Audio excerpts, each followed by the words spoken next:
안녕하십니까? 날씨가 많이 추운데 한 주일 동안 평안하셨습니까? 같이 기도하시겠습니다. 거룩하고 자비로우신 아버지 하나님 감사드립니다. 주 안에서 받은 이 구원을 진심으로 감사드립니다. 이 땅에 사는 동안 주님 말씀 열심히 배우고 배운 말씀대로 용기 있게 살아갈 수 있도록 인도해 주시옵소서. 크고 작은 어려움 속에서도 믿음을 지키며 신앙생활하고 있는 많은 형제 자매들이 있습니다. 어떤 형편 가운데서도 오직 주의 말씀 붙들고 전진할 수 있도록 도와주시옵소서. 또한 우리 주변에 아직 구원받지 못한 영혼들이 너무나 많이 있습니다. 한 명의 영혼이라도 더 건지는 우리가 되게 하시고 저희들 각 사람을 통해서 역사를 나타내 보여주시옵소서. 머지않은 날 주 앞에 서게 됐을 때 저희 모두가 잘하였다라는 칭찬 들을 수 있도록 도와주시고 오직 하나님만을 기쁘시게 하는 그런 교회 되게 인도하여 주시옵소서. 우리 구주 예수님 이름으로 기도드렸습니다. 아멘. 사무엘상 2장을 찾겠습니다. 사무엘상 2장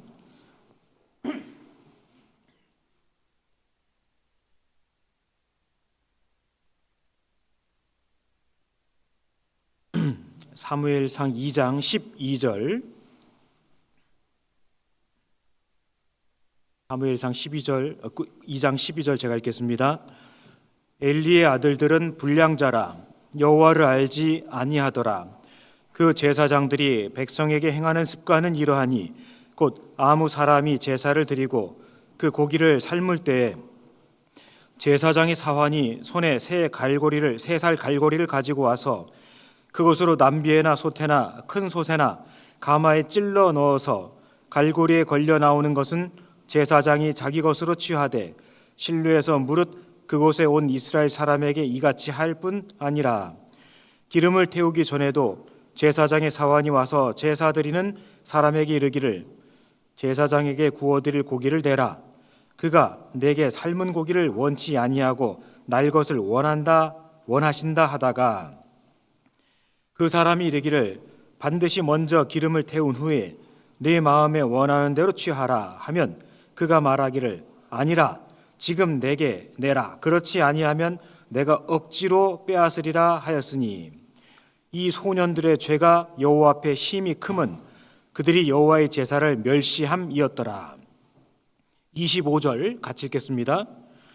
사람이 사람에게 범죄하면 하나님이 판결하시려니와 사람이 여호와께 범죄하면 누가 위하여 간구하겠느냐 하되 그들이 그 아비의 말을 듣지 아니하였으니 이는 여호와께서 그들을 죽이기로 뜻하셨음이었더라. 그 뒤에 4장입니다. 4장 10절 4장 10절 블레셋 사람이 쳤더니 이스라엘이 패하여 각기 장막으로 도망하였고 살력이 심히 커서 이스라엘 보병에 엎드러진 자가 3만이었으며 우리 11절도 같이 읽겠습니다. 하나님의 괴는 빼앗겼고 엘리의 두 아들 홈니와 비느하스는 죽임을 당하였더라. 이 사무엘상은 그 유명한 선지자 사무엘에 관한 말씀입니다. 이스라엘의 통일왕국의 첫째 왕이었던 사울이 등장을 하고요. 이어서 다윗의 이야기로 맞춰지게 됩니다. 그런데 놀랍게도 이 사무엘상은 사무엘 혹은 사울 혹은 다윗에 관한 말씀으로 시작하는 것이 아니라 사무엘의 모친 한나에 관한 말씀으로 시작되어 있습니다. 1장과 2장 내용에 보면은 인생이 이렇게 비교될 수 있겠구나라는 것을 느낄 수 있습니다.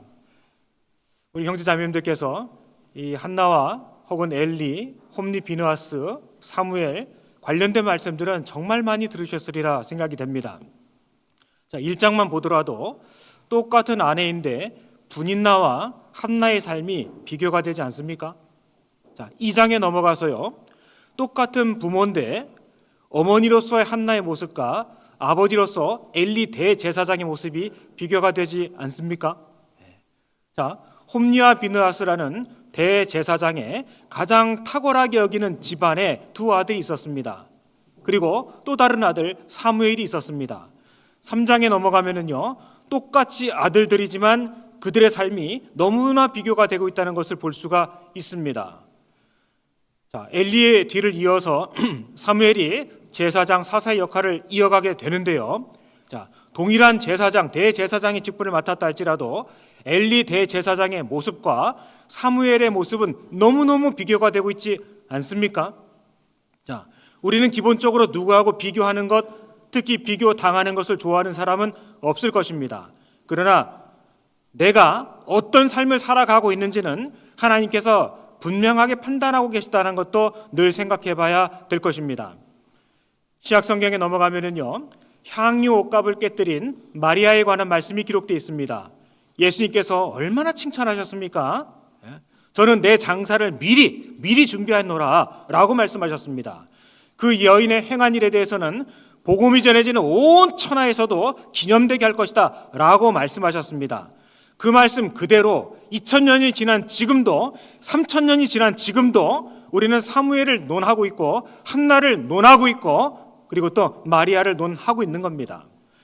마리아와 동시대에 같이 예수님 곁에 있었던 많은 사람들, 그 중에 유다라는 사람은 왜 그것을 300데나리온에 팔아서 가난한 자들에게 나눠주지 헛되이 허비하느냐라고 책망했습니다.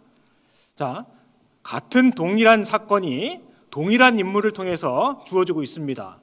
동일한 장소에 예수님께서 그 유대에게는요, 차라리 저는 태어나지 않았다면 저에게 더 좋을 뻔했을 것을 이라고 말씀하고 계십니다. 자, 비교되고 있는 거예요.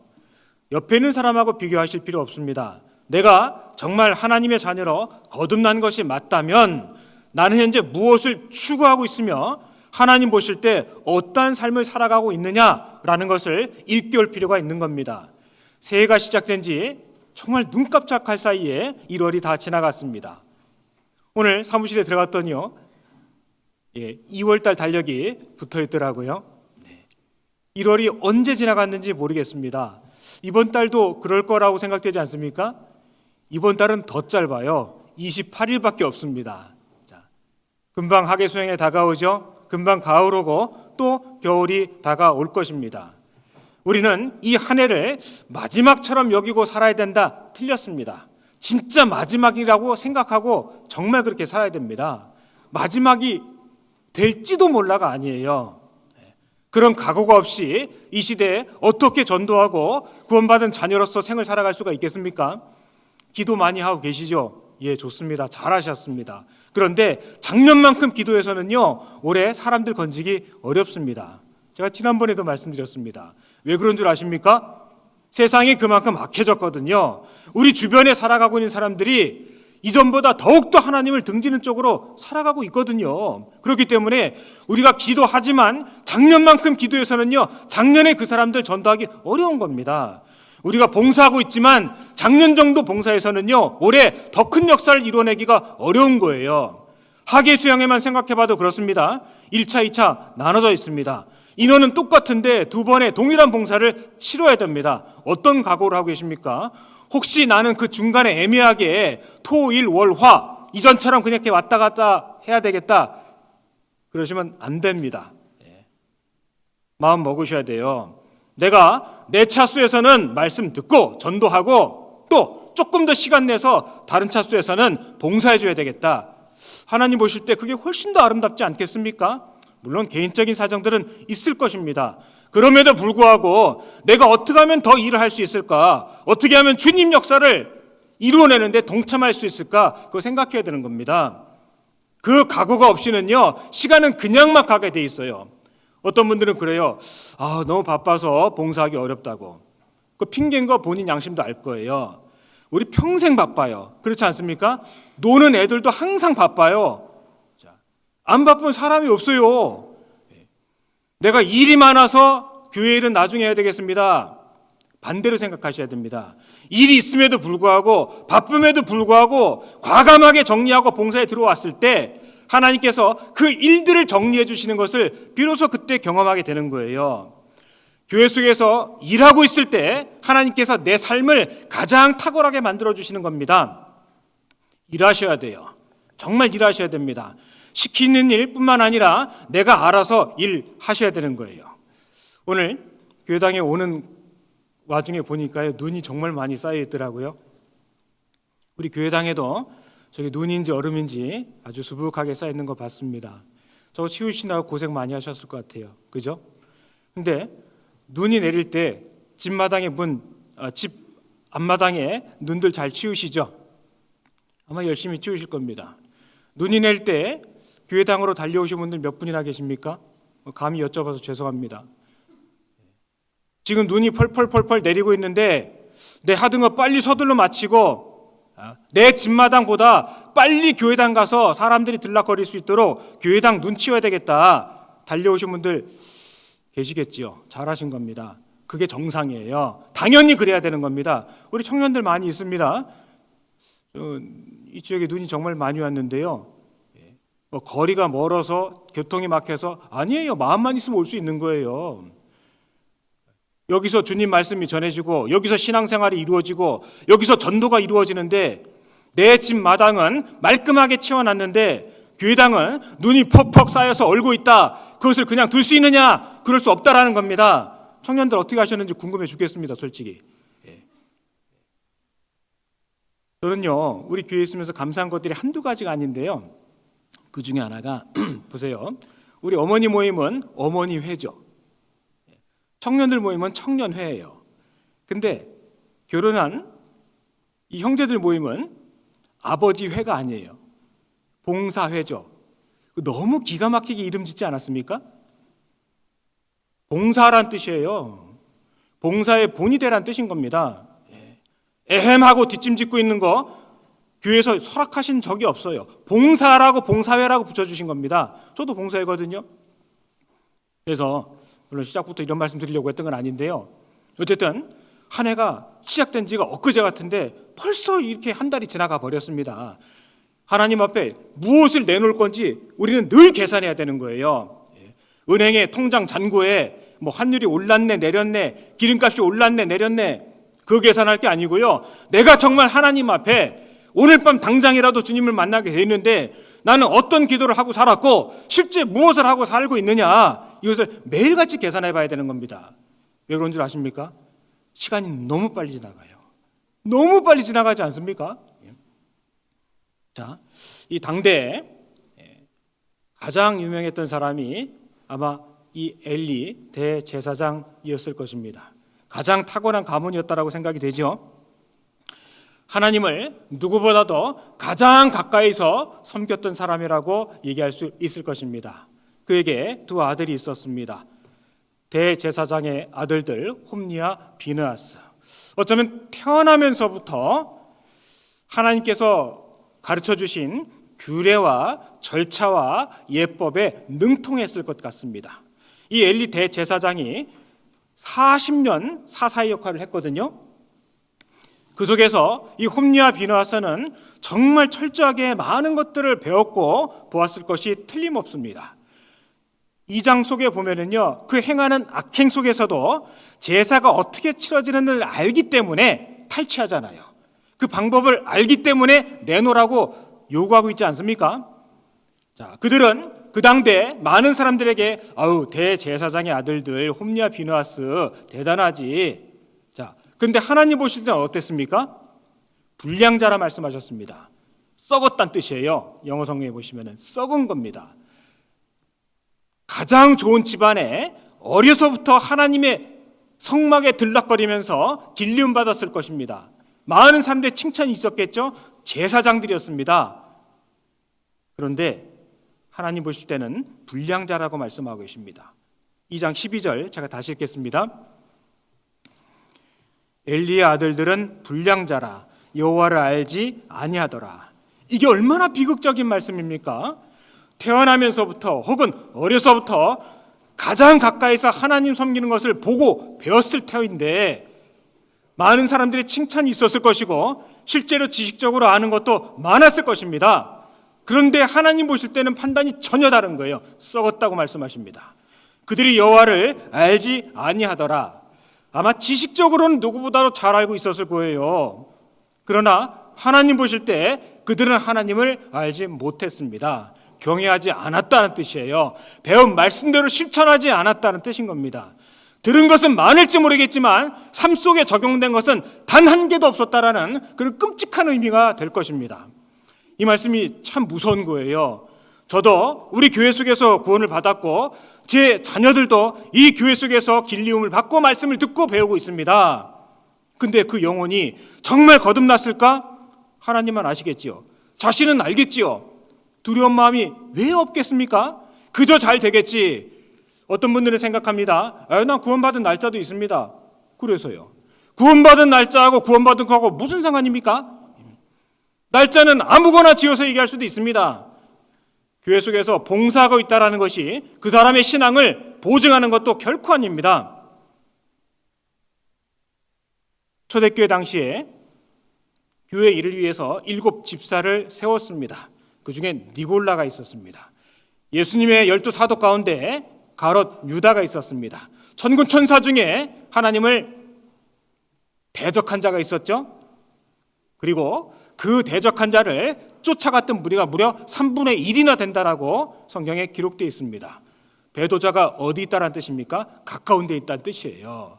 같이 먹고 마시고 떡을 떼고 인사하고 같이 즐거웠는데 그 속에서 배도자가 늘 있어 왔다라는 겁니다.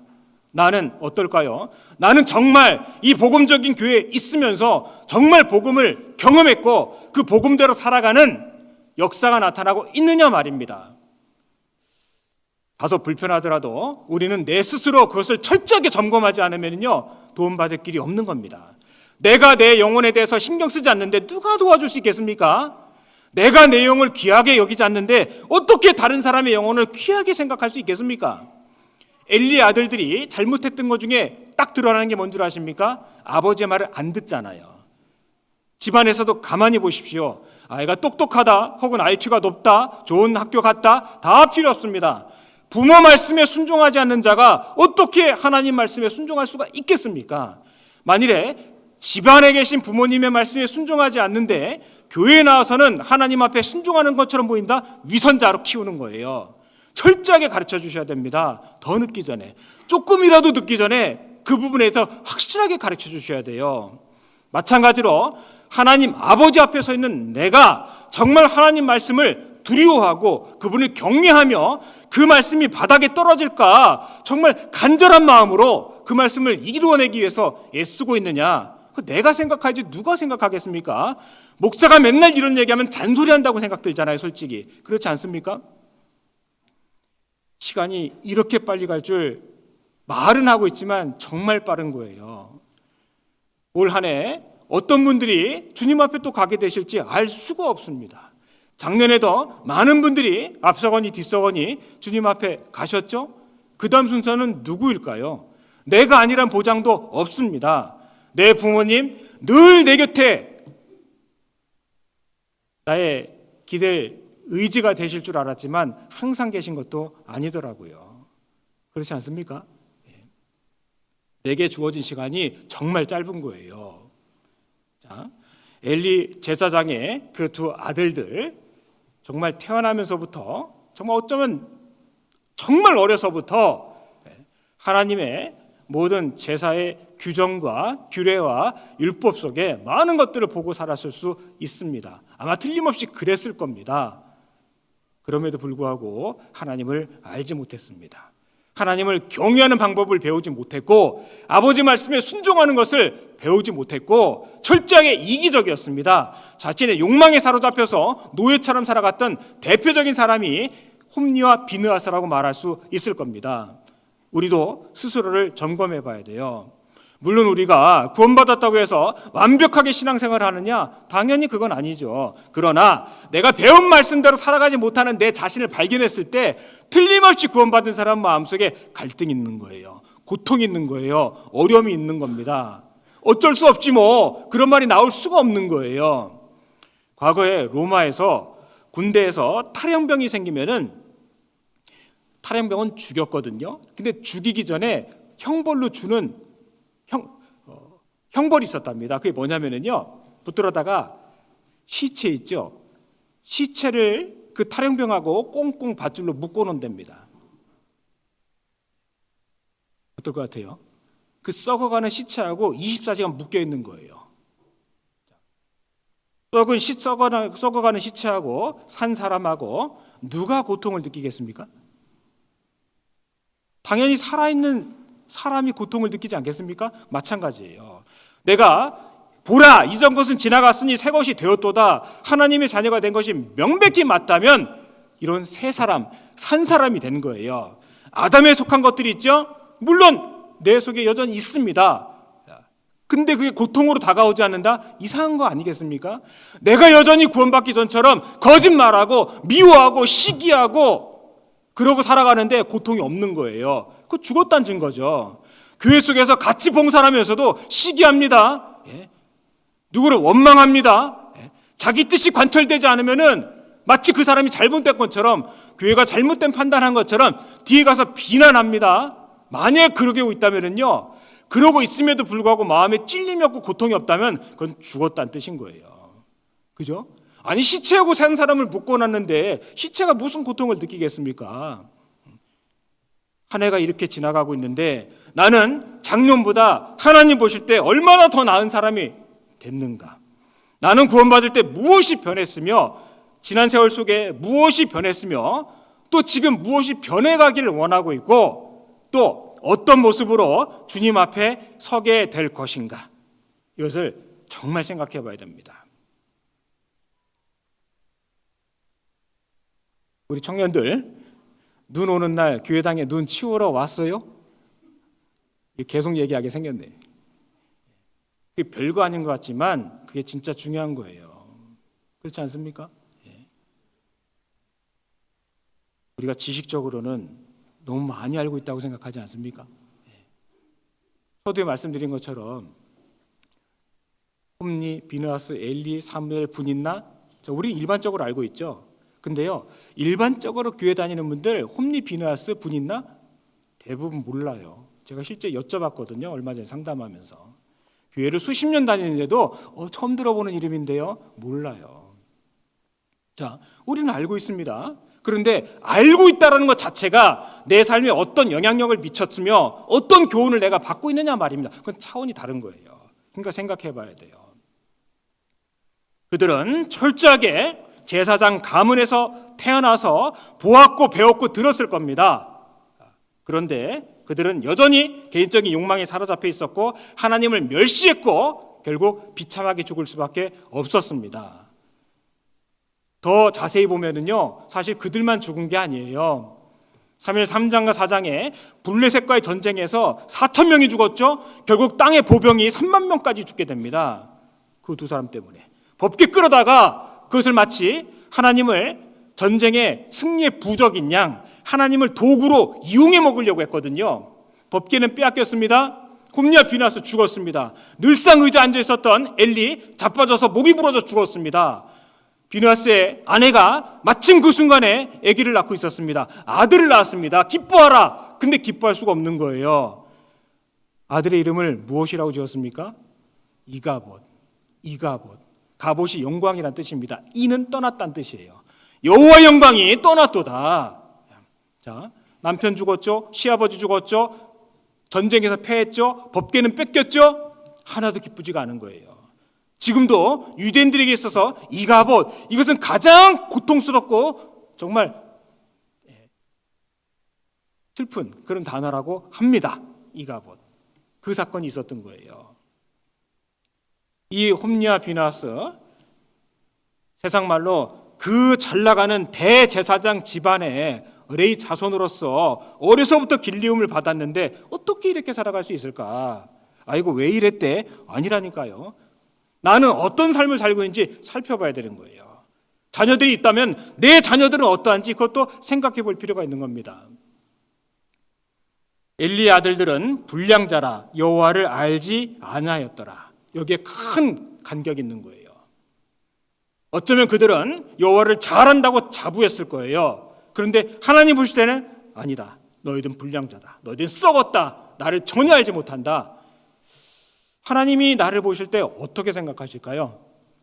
내가 하나님에 대해 생각하는 것과 하나님께서 나를 보실 때 어떻게 생각하실까요?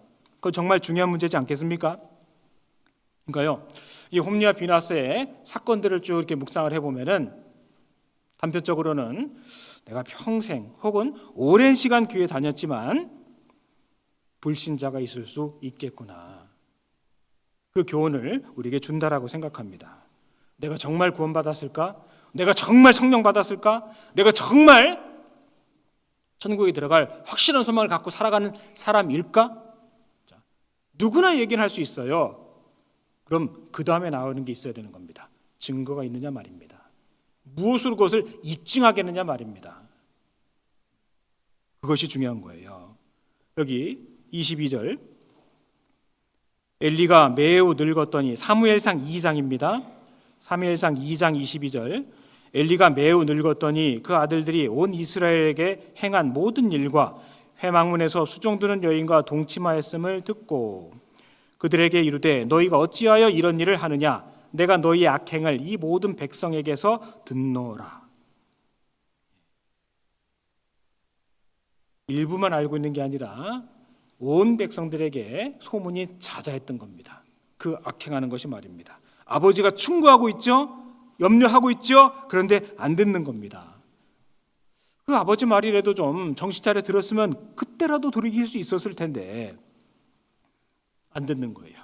하나님 말씀 안 듣는 겁니다. 오직 자기 중심, 개인적인 욕망, 이기적이고, 그리고 그것이 계속되다 보니까요, 그 앞에 보시면 습관이라고 말씀하고 계십니다. 13절, 그 제사장들이 백성에게 행하는 습관은 이러하니, 여기서 말씀하시는 그 제사장들이 홈리와 비느하스거든요. 악을 행하는 것이요, 한 번, 두 번에 머물렀던 것이 아니라 반복적이었고 의도적이었고 습관적이었다라는 겁니다. 그래서 하나님께서 기록해 놓으신 거예요. 그러니까요, 점점 담대해졌죠. 그러니까요, 하나님의 윤리 알기를 아주 우습게 하는 겁니다. 백성들이 다 알게 됐습니다. 이 사람들이 구원받았다는 증거가 전혀 없어요. 비참하게 결과를 맞이했습니다. 내가 진짜 말씀을 이렇게 계속 배우고 있음에도 불구하고 정말 내 중심 속에 하나님을 두려워하는 마음이 있을까? 정말 주님을 복되게, 주님에게 영광을 돌리고자 하는 그런 간절한 소망이 있을까? 그거 생각해 볼 필요가 있는 겁니다. 그래서 디모데후서 3장 7절에서도요, 항상 배우나 진리에 이르지 못하는 자들이 있다라고 말씀하셨습니다. 항상 배우는데 진리에 이르지 못한다라는 거예요. 왜 그럴까요? 듣는 귀가 없는 거예요. 물리적인 귀는 있는데 들을 귀가 없는 겁니다. 듣는데 안 들리는 거예요. 그래서 우리가 말씀을 배우는 데 있어서 정말 중요한 게 태도입니다. 복음이 있는 그런 교회에 있다 할지라도 그 자부심하고 내가 구원받고 내가 정상적인 신앙생활하는 건 다를 수 있습니다. 그럼 어떻게 해야 될까요? 잠언 6장에 보면은 불량자들에 대해서 쭉 말씀하시지 않습니까? 잘 아시죠? 눈도 있습니다. 입도 있습니다. 마음도 있고요. 손도 있고 발도 있죠? 근데 귀가 있다는 말씀이 없잖아요. 근데 잠언 2장, 3장, 4장 계속해서 내 아들아 들으라. 아들에게 말씀하실 때는 계속 무슨 얘기가 나요? 귀 얘기가 나와요. 들으라고. 귀는 달려있는데 들을 귀가 없는 거예요. 무슨 뜻입니까? 들을 마음이 없는 거예요. 들을 마음이 없는 거예요. 그래서 너희가 전심으로 나를 찾고 찾으면 나를 만나리라. 예레미야 29장에 말씀하셨죠? 전심으로. 적당히가 아니라 전심으로. 한 소절의 말씀이라도 내가 이것을 정말 깨닫고 싶습니다. 정말 내가 잘한 것은 없지만 많은 일은 못하지만 일평생에 이 말씀 한 소절은 내가 정말 목숨 걸고 하나님 지키려고 노력했습니다. 지켰습니다. 그런 말씀 한 소절 두 소절이 생겨날 때 삶은 윤택하게 되고 힘이 있게 되는 겁니다. 왜냐? 하나님께서 도와주시는 것이 무엇인지를 경험할 수 있기 때문에 그렇습니다. 마태복음 13장에 곡식과 가라지에 관한 비유의 말씀이 있었습니다. 우리 지난 며칠 전에 수요 말씀 들으셨죠? 거기서도 예수님이 아니라 이현 목사님이요, 마태복음 13장 49절 말씀하시면서 천국은 마치 의인 중에서 악인을 골라내리라 말씀하셨습니다. 의인 중에서 악인을 골라낼 거라 말씀하셨습니다. 그게 완벽하게 남의 얘기다라고 말할 수 있겠느냐 말입니다. 만약 오늘 주님이 오신다면은 정말 나를 데려가실까? 혹시 그런 생각 안 해보십니까? 우리 교학교 학생들 상담하다 보면은요, 그 상담이 제일 많거든요. 휴고 생각하면은 집에 엄마 아빠가 갑자기 안 계시면은 덜컥 겁이 난다는 거예요. 그 자기 점검하는데 사실 좋은 측면도 있습니다. 물론 그것이 반복된다면은 또 계속되는 말씀을 통해서 확신을 가질 필요도 있겠습니다만, 그 신앙이 건강하다는 증거일 수 있거든요. 죽은 사람은 아픈 것도 모르거든요. 우리 스스로 생각해 봐야 돼요. 정말 오늘 저녁에 아니면 잠시 후 12시에 주님이 오신다면 나를 데려가실까? 이 엘리의 아들들은요, 어쩌면 자신들은 당당하게 천국 간다고 생각했을 것 같아요. 근데 하나님 보실 때 그들의 실체는 썩어 있었죠. 불량자라고 말씀하셨습니다.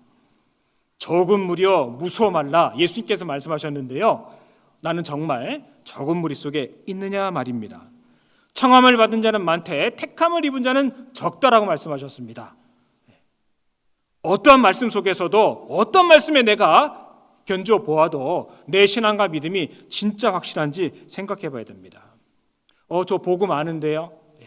잘하셨습니다. 그러나 복음은 아는 것에서 멈추는 것이 아니라 열매로서 입증 가능한 구조로 되어 있는 겁니다. 그래서 복음을 주실 때 우리의 동시에 주신 것이 있죠. 선한 일에 열심하는 친백성이 되게 하려 하심이니라 라고 말씀하셨습니다. 내가 복음을 먹으면 건 좋은데 그 이후에 내가 어떤 선한 일을 위해서 애쓰고 노력하고 실제 어떤 열매를 맺어가고 있느냐, 그것도 판단해 봐야 될 필요가 있는 겁니다. 사실 우리가 구원받았다라는 건 여러 가지 표현의 방법이 있겠습니다만 내 삶의 주인이 바뀌었다라는 뜻이 되는 거예요. 그죠? 구원받았다. 나는 죽었고 주님 나를 통해 대신 살아나셨다. 예수님 나를 대신해서 죽으셨고 이제 나는 예수님을 대신해서 살아가야 되겠구나. 가르쳐주지 않아도 깨닫게 되는 거 아니겠습니까? 여호와께서 내게 주신 모든 은혜를 무엇으로 보답할꼬. 내 뜻대로 잘 안 돼서 문제지만 구원받은 사람 속에 그 마음이 있는 거예요. 그렇지 않습니까? 구원 따로 살아가는 것 따로 자기가 가짜라는 것을 스스로 증명하는 겁니다. 절대 그럴 수가 없는 거예요. 무한한 은혜를 받았는데 어떻게 내 마음대로 살아갑니까? 누군가가 나를 대신해서 생명을 허비하셨는데 어떻게 나는 내 삶만 위해서 살아갈 수가 있겠습니까? 그건 전혀 말이 안 되는 거예요. 그러고도 당당하다면 그 사람은 자신이 생명이 없다라는 것을 그냥 만천하에 공개하고 다니는 것과 마찬가지인 겁니다. 오해하지 마십시오. 우리가 구원받았고 말씀 많이 알아서 또 모든 것에 완벽하게 된다는 뜻도 아닙니다. 끊임없이 갈등이 있어요. 끊임없이 자기 점검도 사실은 필요합니다.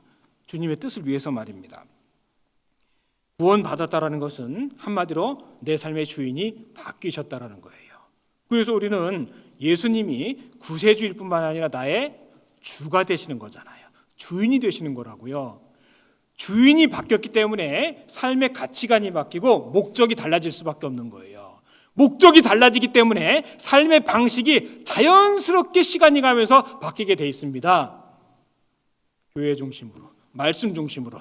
힘들고 어려울 때도 있죠. 그럼에도 불구하고 이렇게 해야 되는데 그런 속에서 하나님께서 도와주신 것을 경험하게 되는 겁니다. 그게 우리의 간증인 거예요. 교제 나와서 아침에 몇 시에 일어나서 누굴 만나고 뭘 먹었고 그러다가 이렇게 왔어요. 그거 간증 아니죠. 그건 무슨 상황 보고 하는 거죠. 주께서 내 영혼을 통하여 우리를 통하여 행하신 일을 내가 얘기하는 거예요. 그게 간증인 겁니다. 내가 구원받았다면 어떤 증거가 있을까? 우리 여기 책갈피 접어 놓으시고요. 고린도후서 5장을 한번 찾아보겠습니다.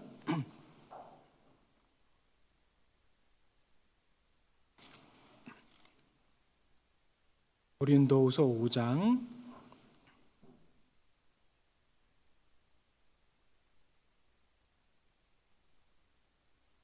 17절 읽겠습니다. 그런즉 누구든지 그리스도 안에 있으면 새로운 피조물이라. 이전 것은 지나갔으니 보라 새 것이 되었도다. 누구든지라고 말씀하셨습니다. 그리고 보라 말씀하셨죠. 보라 하셨으니까 봐야 돼요. 내 자신을 볼 필요가 있습니다. 새 것이 되었도다. 정말 새 것이 되었는지. 산 사람과 죽은 사람이 다른 것처럼 참으로 구원받은 사람과 그렇지 못한 사람은 분명한 차이가 있을 수밖에 없습니다. 내 마음속에 무엇이 가장 크게 자리 잡고 있습니까? 우리가 사람을 볼 때요, 구원받은 사람은 저 사람의 옳고 그름, 나하고 가깝고 멀고 그게 아니라 한 영혼으로 보인다라고 지난번에 말씀을 드렸습니다. 구원받은 사람은요, 누가 시키지 않아도 저 사람 구원 받았을까? 그걸 안 받은 것 같은데 어떻게 건지지? 어떻게 말씀 인도하지? 내일부터 우리 전도 집회지 않습니까? 어떻게 말씀 듣게 하지? 다는 못 나올 것 같은데 하루라도 올 수 있지 않을까? 어떻게 해볼까? 고민하게 돼 있는 겁니다. 저 영혼 어떻게 건질까? 저 영혼 어떻게 주님 품으로 인도할까? 저 영혼 어떻게 말씀 듣게 할까? 그게 말은 못하지만 마음속에서 계속 되뇌어지는 거예요. 어떻게 하면 좋을까? 어떻게 하면 좋을까? 하고 싶은 얘기 많지 않습니까? 다 얘기하면 미쳤다라고 얘기할까 봐, 관계 깨질까 봐 다 말도 못하잖아요. 근데 마음속에서는요, 밥을 먹으면서도 계속 기회보는 거예요. 어떻게 얘기할까? 어떻게 가자고 얘기할까? 그게 구원받은 사람의 탁월한 증거 중에 하나예요. 그리고 보이잖아요. 쟤 저렇게 살다 지옥 가는데, 저 친구 저렇게 살다 지옥 가는데 이거 어떡해? 그 마음이 올라오잖아요. 그게 구원받은 사람의 증거라니까요. 혹시 한때는 내가 그런 마음이 있었는데 지금은 식어졌다라고 생각하십니까? 그건 위로도 아니고 하나님에 대한 모욕이에요. 여전히 주님은 구원받지 못한 영혼들을 위해서 여전히 피를 흘린 채로 쓰러지는 것처럼 죽어가는 것처럼 계신데, 내가 한때는 뜨거웠는데 지금은 그렇지 않다? 주님 앞에서 그 말씀 하실 수 있을 것 같습니까? 아닙니다. 마음 고쳐먹어야 돼요. 제 지금 말씀 안 들으면 제 구원 못 받은 게 명백한데 제 지옥 가는데 저 어떡하냐, 답답한 마음이 있지 않습니까?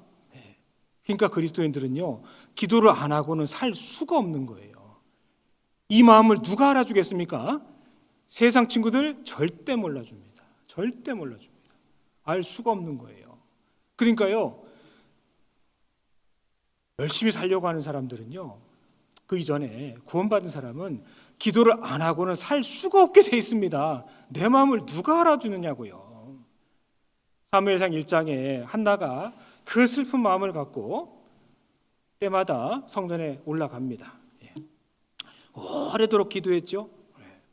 남편이 엘가나가 사랑하는 것은 맞지만 한나의 욕망을, 한나의 그 욕구를 채워줄 수는 없는 거예요. 그러니까 하소연하지 않고 하나님 앞에 오랫동안 기도했습니다. 근데 제사장이 가만히 보더니 저 술 먹었네, 포도주 끊으라, 엉뚱한 소리나 하고 있죠. 항변하지 않잖아요. 딱 한마디, 저는 마음이 슬픈 여자입니다. 그 딱 한마디 하잖아요. 뒤늦게 알아차리고 엘리가 얘기해 줬습니다. 그리고 그 즉시로 수색이 그치고 내려가서 먹고 마시고 했습니다. 그 내 마음 중심에 무엇이 있느냐 말입니다. 무엇이 있느냐 말이에요. 그래서 이 말씀처럼 그런즉 누구든지 그리스도 안에 있으면 새로운 피조물이라. 이전 것은 지나갔으니 보라 새 것이 되었도다. 어떤 측면에서 새 것이 되었느냐 말입니다. 어떤 측면에서?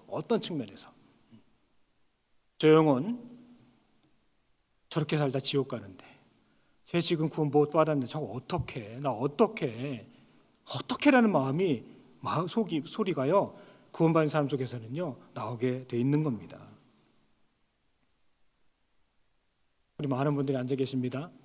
주님 오실 때 다 같이 올라가면 그것만큼 좋은 건 없을 텐데요. 진짜 그럴 수 있을까요? 그러길 바라고 또 그럴 것이라 생각을 합니다. 그러나 자기 딴에는 철저하게 하나님을 알고 섬겼다라고 주장하고 있지만 하나님 보실 때 저희는 불량자라, 여호와를 알지 못하노라 라고 말씀하신다면 그만큼 얼마나 슬픈 일이 있겠습니까? 보라 하셨죠? 이전 것은 지나갔다라고 말씀하십니다. 그건 나에 관한 말씀이라면 생각해 보셔야 돼요. 내 주변에 하나님이 싫어하실 만한 것들이 있는지 없는지 점검해 보셔야 됩니다. 하나님의 자녀가 되었는데 그렇다라고 주장을 하고 있는데 내 주변에는 혹시 하나님이 미워하시고 하나님이 싫어하실 만한 것들이 잔뜩 내 옆에 자리를 차지하고 있는지 그것도 생각해 봐야 됩니다. 그래도 내가 구원 받았으니까 천국 가겠지 뭐. 착각일 수 있어요. 정말 진지하게 생각해 봐야 됩니다. 홈리와 비느하스 한편으로는 너무 불쌍해요. 왜요? 믿을 수 있는 기회가 있었잖아요. 이렇게 살지 않을 수도 있었잖아요. 근데 왜 저렇게 비참하게 죽을 수밖에 없었느냐 말입니다. 어떤 분들은요, 내 편한 대로 살면서도 그래도 천국은 갈 거다. 천만의 말씀입니다. 결코 그런 일이 생기지 않을 겁니다. 왜냐? 정말 구원받은 사람은 그렇게 살 수 없기 때문에 그래요. 예수님 제자 중에 3년 반이나 쫓아다녔음에도 불구하고 고가 은 30냥에 예수님을 팔아먹은 유다가 있지 않습니까?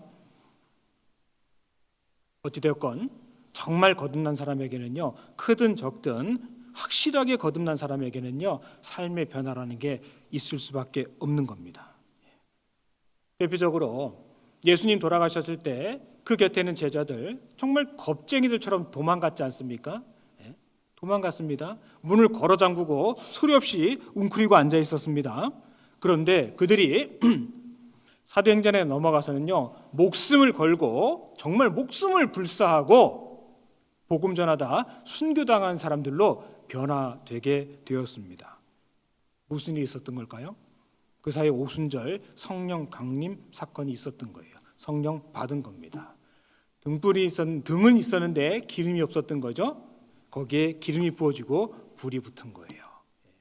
마태복음 25장에 잘 아시는 열 처녀의 비유의 말씀이 있습니다. 5처녀.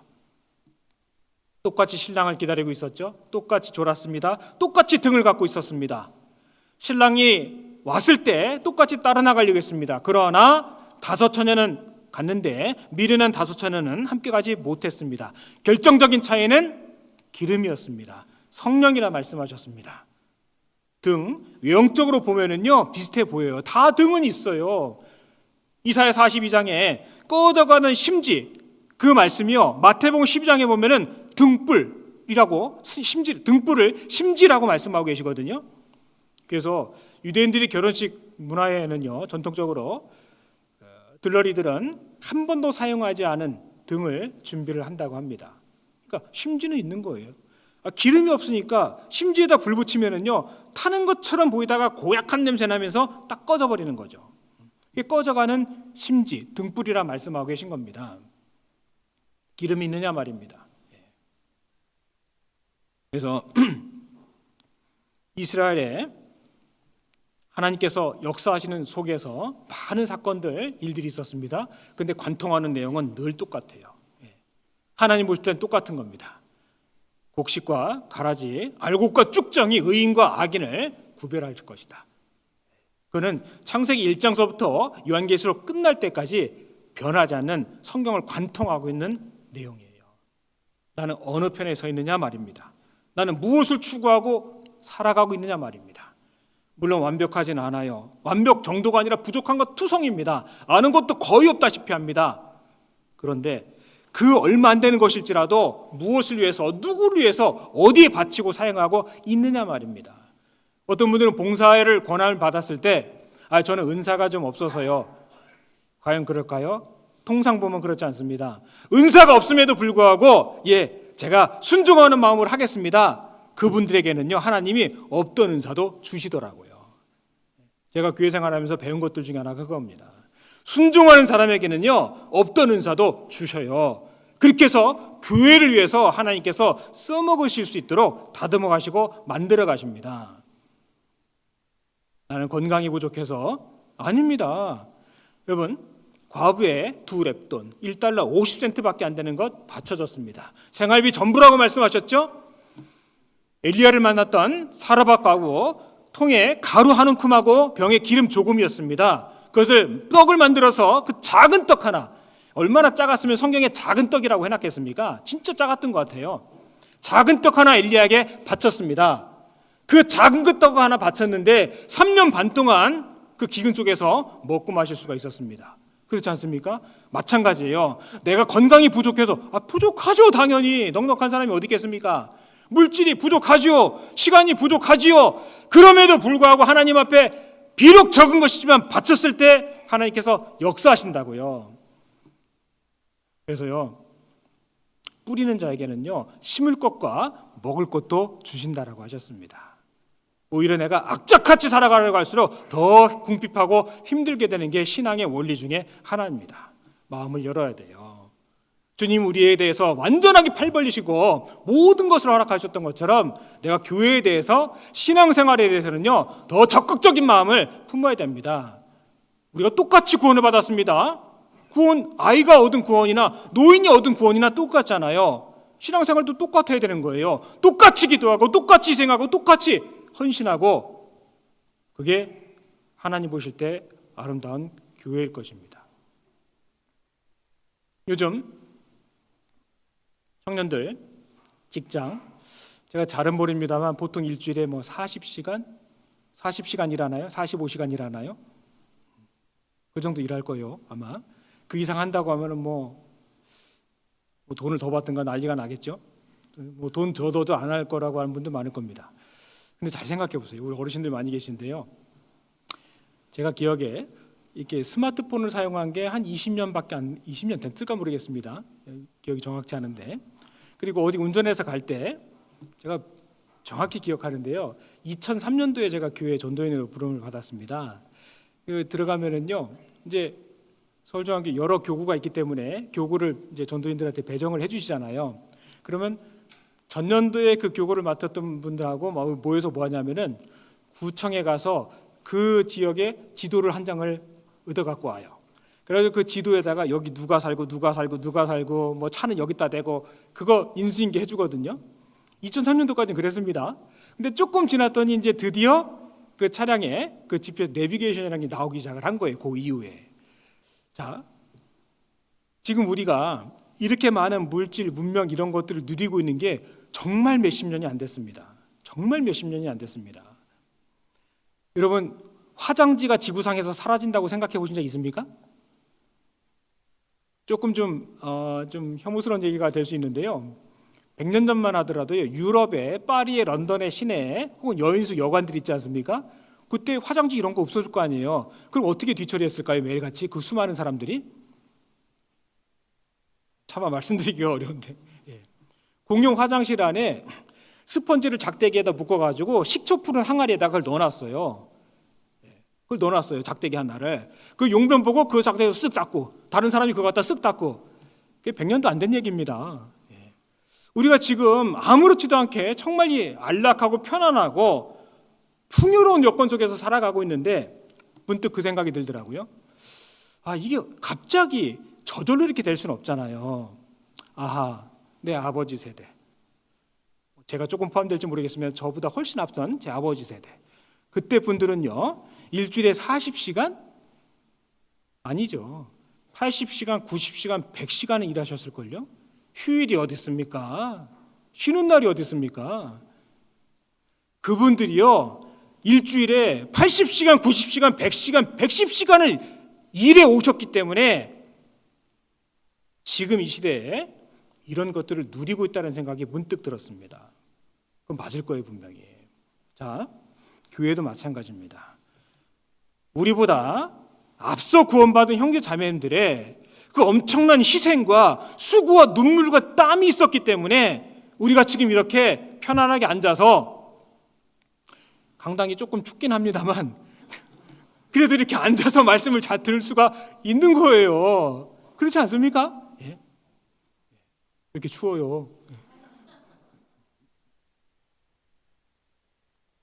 무슨 얘기냐면요, 주님이 언제 오실지 모르겠습니다만 지금 우리가 그렇게 희생하고 수고하고 마음 들이지 않으면요, 내 자녀들이 혹은 그 다음에 구원받을 사람들이 혜택을 못 누리게 됩니다. 일하셔야 돼요. 봉사하셔야 돼요. 정말 철저하게 주님 앞에 자기 점검하고 애써야 되는 겁니다. 특히 청년들 늘 부탁드립니다. 근데 사실 그렇죠. 자기가 겪기 전에 모르죠. 시간이 갈수록 내가 정말 거듭난 사람이다, 무엇으로 입증하겠느냐 말입니다. 지금 이 동일한 시간에 수천 수만의 사람들이 각자의 교회당으로 몰려갔을 겁니다. 그죠? 똑같잖아요. 다섯 처녀 외형적인 모습은 똑같았다고요. 그런데 결정적으로 기름이 없었습니다. 내게 기름이 있다는 증거가 무엇이겠습니까? 환하게 타올라야 되는 거예요. 지속적으로 타올라야 되는 거예요. 불은요, 특성이 작아도 뜨거워요. 큰 불도 뜨겁죠? 불은 특성이 뜨거운 거예요. 신앙이 그래야 됩니다. 내가 신앙의 영수가 길지 않고 아는 것이 많지 않고 설령 직분도 없고 그렇다 할지라도 신앙 자체는 뜨거워야 되는 거예요. 촛불 무시하지 마세요. 그 손으로 못 잡습니다. 톡 잡아끌 수 있을지 몰라도 뜨겁습니다. 누가 감히 촛불에다가 손바닥을 올려놓을 수 있겠습니까? 뜨거운데요. 마찬가지입니다. 예수님께서 누가복음 12장에 내가 이 땅에 불을 던지러 왔노니 이미 붙었으면 무엇을 원하리요? 라고 말씀하십니다. 영혼에 진짜 불이 붙었느냐 말입니다. 혹시 그 심지가 타들어가는 고약한 냄새만 나고 있는 그런 상태는 아니냐 말입니다. 성령을 받았으면, 기름이 공급됐으면 타오르는 거예요. 작더라도 타오르는 겁니다. 그게 멋지고 아름다운 크리스찬의 모습이거든요. 그래서 그런 잘 알려진 예화가 있습니다. 어떤 사람이 항상 이런 찬양을 이제 늘 부르고 다녔답니다. 주 예수보다도 귀한 것은 없네. 그 찬양 있죠. 늘상 그 노래를 지어서 부르고 있는 사람에게 곁에 있는 사람이 물어봤답니다. 당신 뭐가 그렇게 좋아서 그렇게 항상 그 찬양을 흥얼거리면서 그렇게 살아갑니까? 그가 대답했답니다. 내가 많은 것을 알지는 못합니다. 그러나 그분께서, 예수님께서 나의 삶을 변화시켰다라는 것, 나의 모든 죄를 다 가져가시고 나를 하나님의 자녀되게 하셨다라는 그 사실은 내가 분명히 말할 수 있습니다.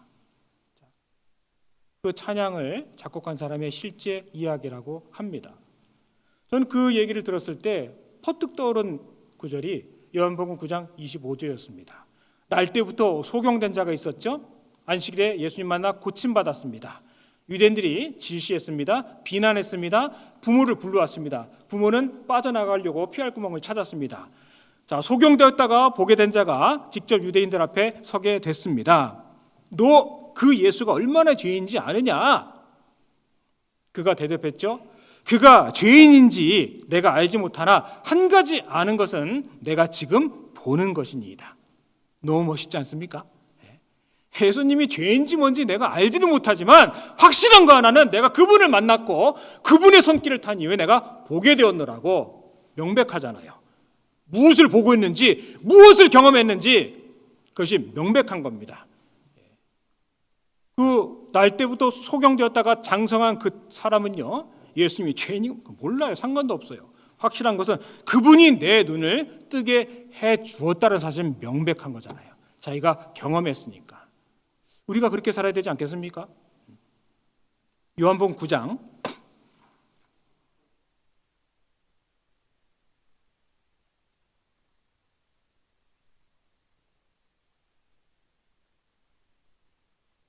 25절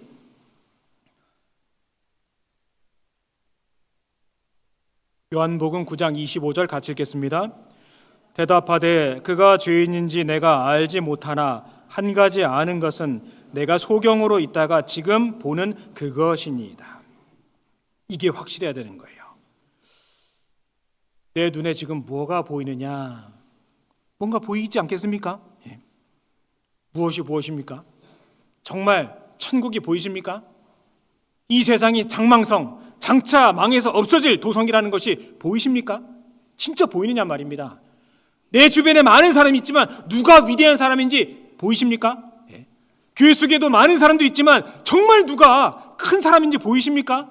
아마 보일 거예요. 안 보이면 이상한 거예요. 보여야 된다니까요. 그가 죄인인지 내가 알지 못하나 한 가지 아는 것은 내가 소경으로 있다가 지금이에요. 지금 보는 것이니이다. 보여야 되는 거예요. 나하고 그다지 친하진 않아도 참 저 자매님 정말 주님이 열심히 산다. 정말 대단하다. 네. 그런 게 보여야 되지 않겠습니까? 네. 그게 보여야 되는 겁니다. 그래서요, 구원받은 사람은요, 비록 자세하게 설명할 수 없어도 분명한 변화는 있는 겁니다. 내적으로 내가 경험하고 외적으로 드러나는 변화가 분명히 있을 수밖에 없게 되어 있는 겁니다. 에스겔 37장에 하나님께서 에스겔에게 환상을 보여주셨죠. 그 골짜기에 마른 뼈들이 가득했습니다. 하나님께서 대언하라 말씀하셨습니다. 일어나라 외쳤을 때 그 뼈들이 일어났죠. 그리고 생기가 들어가라 라고 말씀하셨을 때 사방에 생기가 들어와서 힘줄이 생기고 일어서는데 극히 큰 군대더라 라고 말씀이 기록되어 있습니다.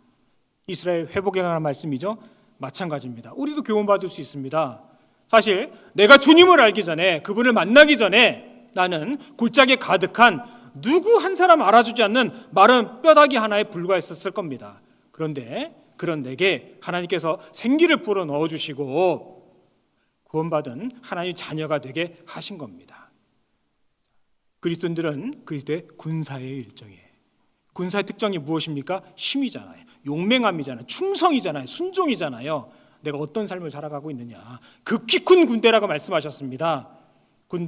군사들은 이기적으로 살면 안 되죠. 아마 군의의 자격 요건이 안 될 겁니다.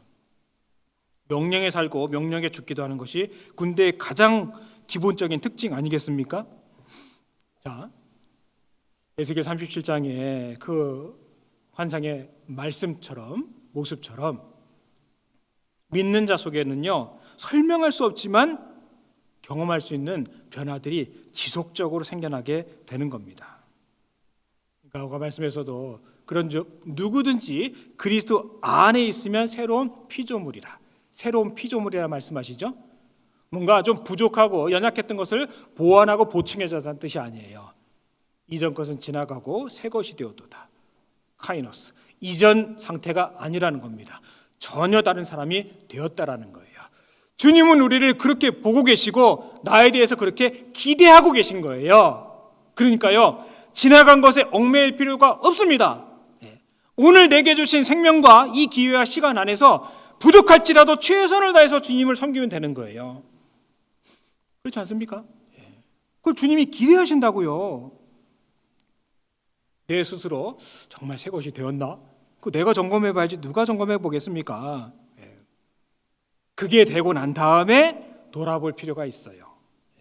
히브리서 12장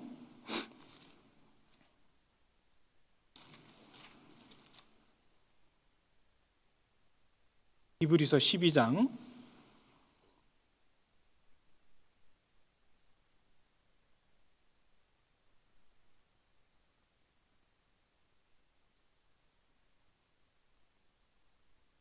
15절 히브리서 12장 15절 같이 읽겠습니다. 너희는 돌아보아 하나님 은혜에 이르지 못하는 자가 있는가 두려워하고 또 쓴 뿌리가 나서 괴롭게 하고 많은 사람이 이로 말미암아 더러움을 입을까 두려워하고. 여기 돌아보라 말씀하셨죠? 왜요? 쓴 뿌리가 나서 내 주변에 있을 수 있기 때문에 그렇습니다. 쓴 뿌리가 나서.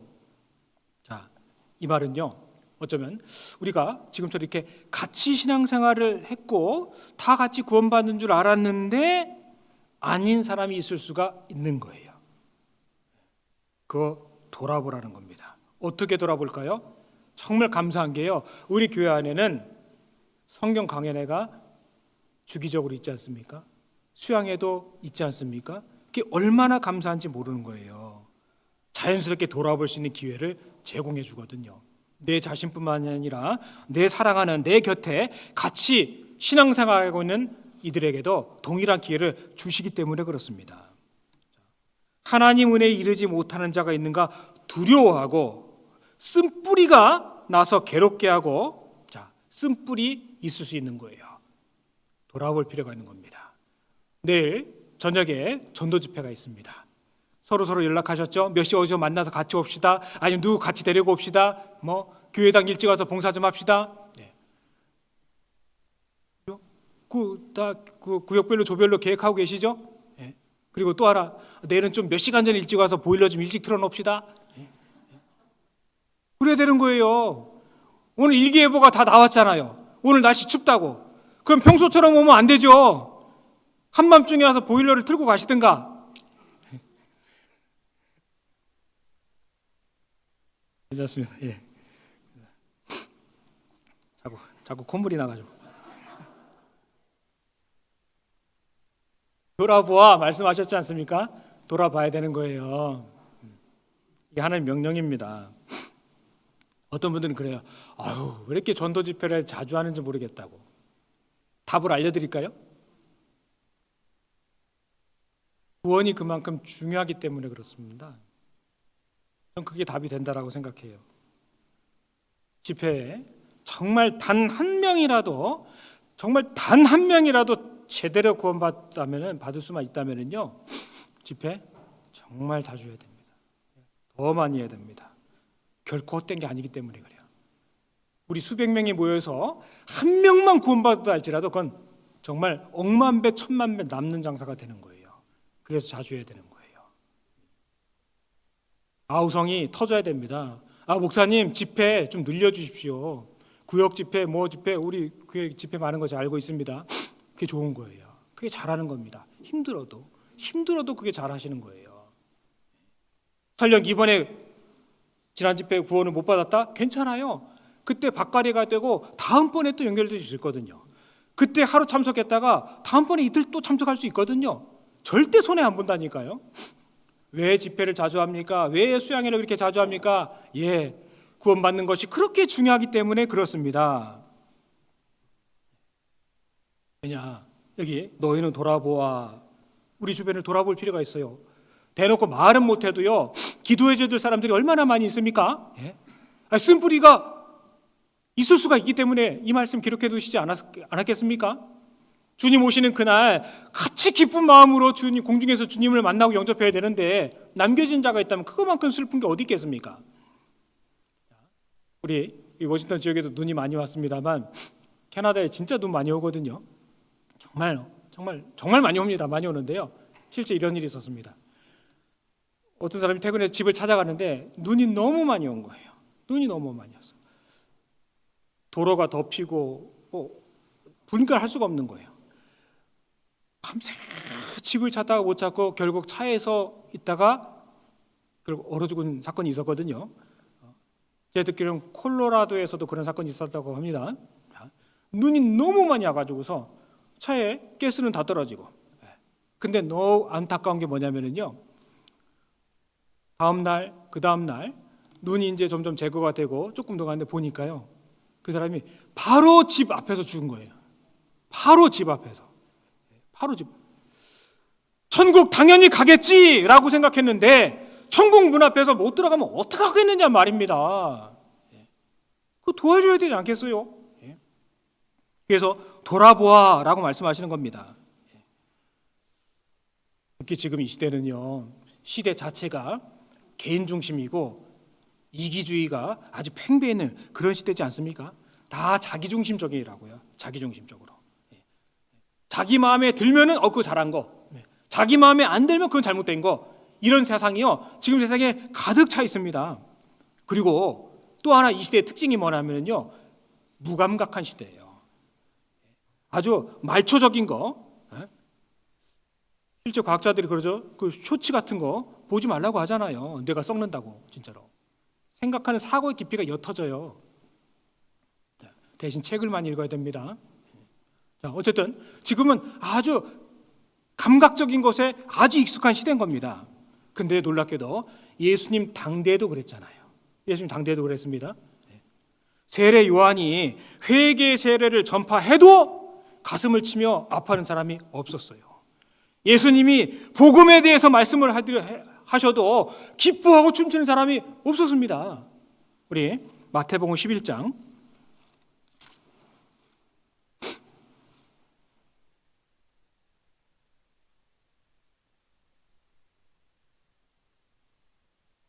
마태복음 11장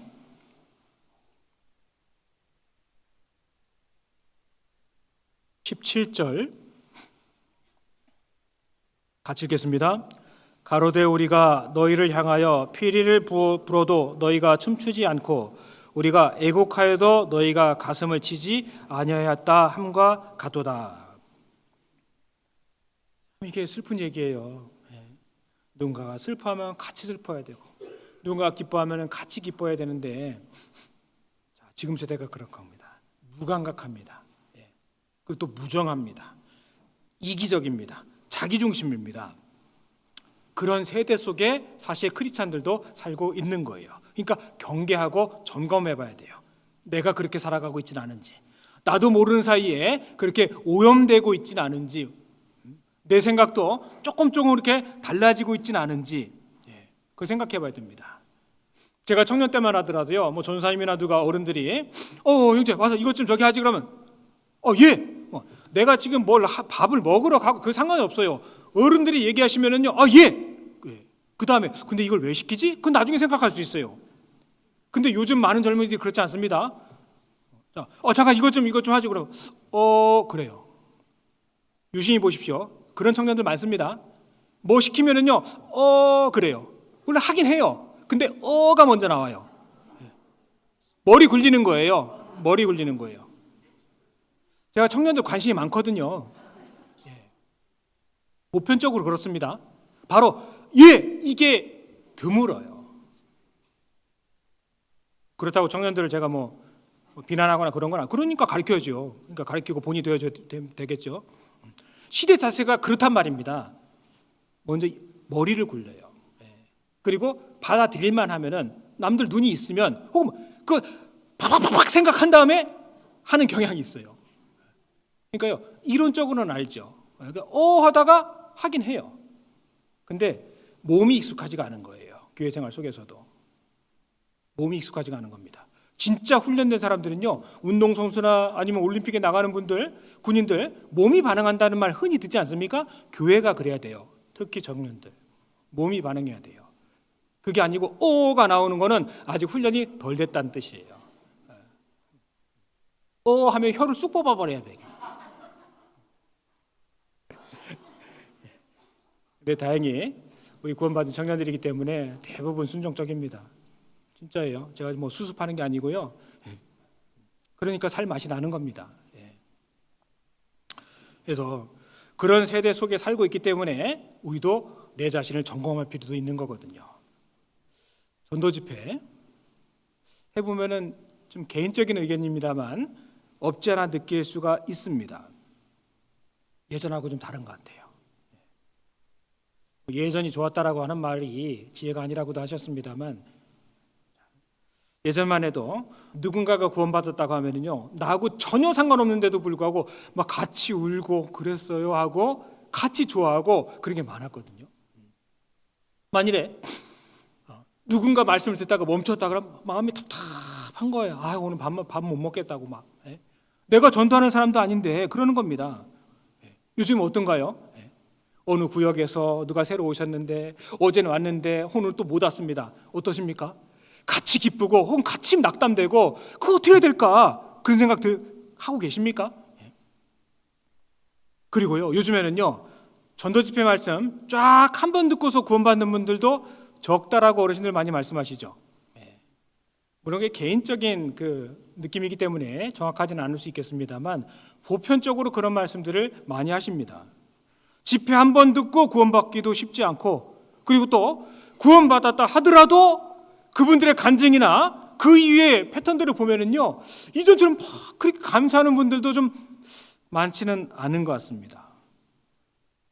예전에 누가 말씀을 들었다 혹은 말씀 올려고 했다가 안 왔다, 같이 기쁘고 마음이 같이 무너지고, 이 와서도 말씀 잘 듣나 이렇게 바로 쳐다보면 그 사람 민망할까 봐 이렇게 쳐다보잖아요. 좋으나 안 좋으나. 저도 구원받을 때 그랬습니다. 그때 제가 학생이 한 명이었는데요, 이게 하루 가고 이틀 가고 했더니 뒤에서 쏘글쏘글 거리는 어머니의 자매들 소리가 다 들려요. 저 학생 상태가 너무 좋다고. 그때는 제가 마음이 전혀 상태가 사실 안 좋았거든요. 그러니까 속으로 야 내가 무슨 고등어냐 나한테 상태 좋다고 하고 막 마음속에 막 그랬어요. 그럼에도 불구하고 월, 화, 수, 목, 금 또 다 참석했거든요. 그때 구원은 못 받았습니다.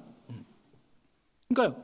누가 오면은 왜 못 왔대? 그 눈에 생생해요. 첫날에 많은 분들이 들었거든요. 1명, 2명, 3명 내면 빠지고 결국 토요일까지 들은 사람은 그때 저 한 사람이었습니다. 그때 구원까지 못 받았으니까 얼마나 속상하겠어요.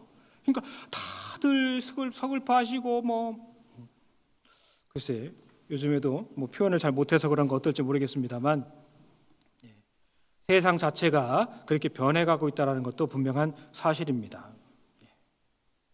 누군가 집회에 참석했는데 구원을 만약에 못 받았다. 그럼 마음이 막 절절 미어지죠.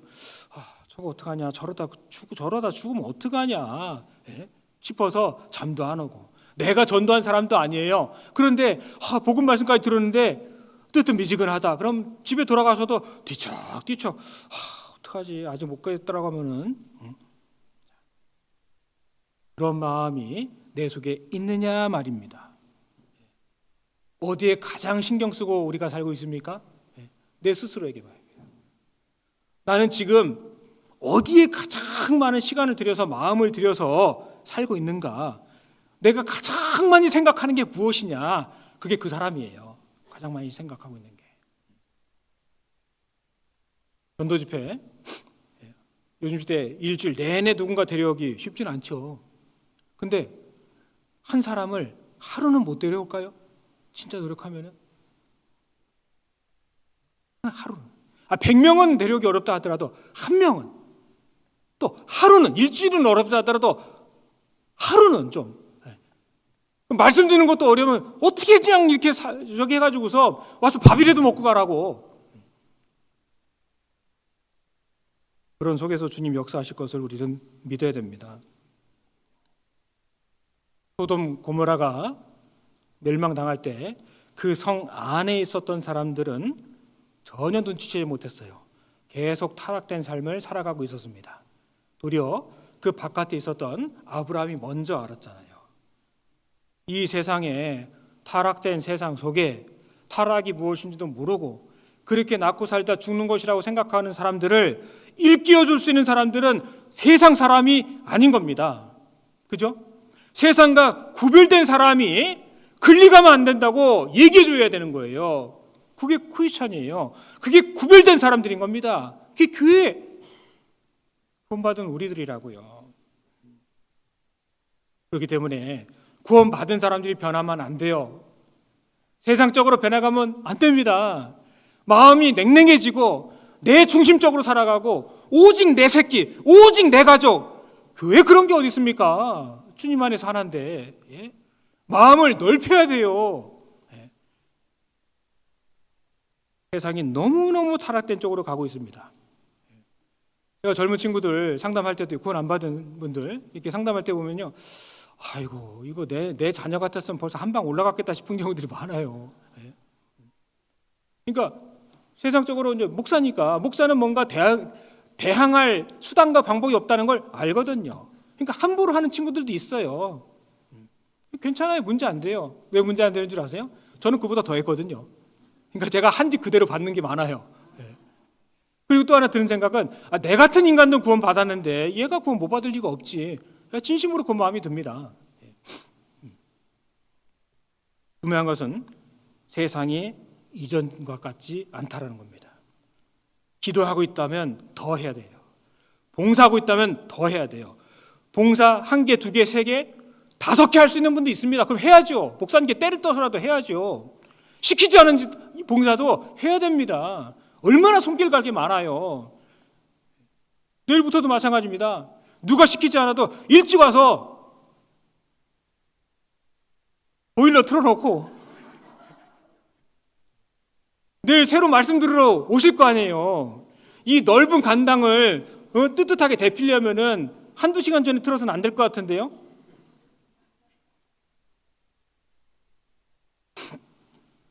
저도 내일 오거든요.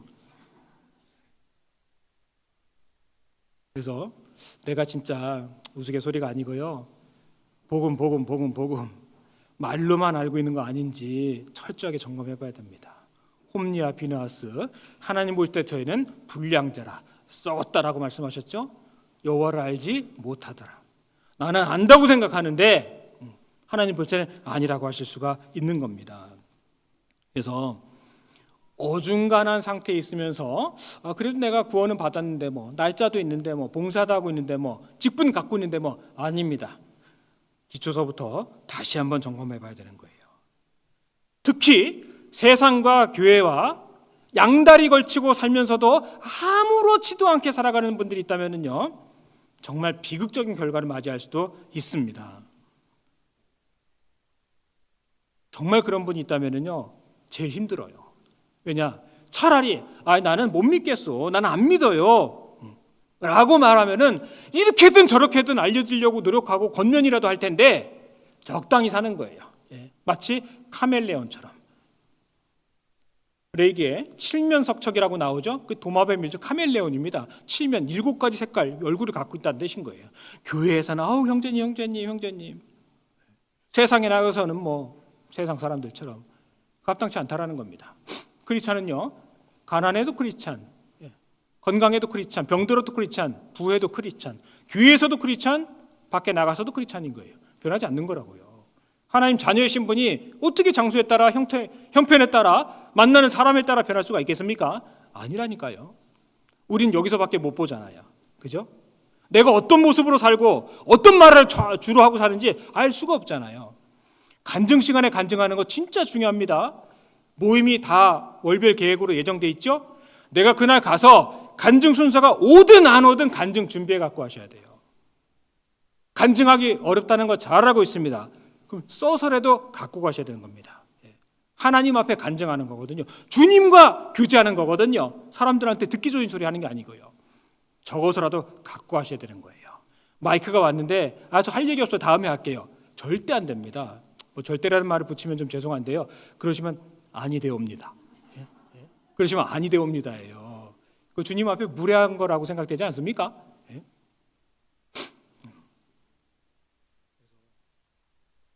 어중간한 상태에 있으면서 자기 구원에 대한 확신을 갖고 있다.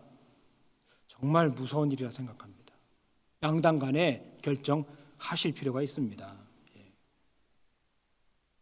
하나님 보실 때 다룰 수 있기 때문에 그렇거든요. 대표적으로 요한계시록 3장에 라오디게아 교회에 대한 책망이 그랬잖아요. 차라리 차든지 덥든지 하라. 내가 너희를 입에서 토하여 내치리라. 하나님께서, 예수님이 받아 잡수지 못하겠다라는 거예요. 교회에 주신 말씀입니다.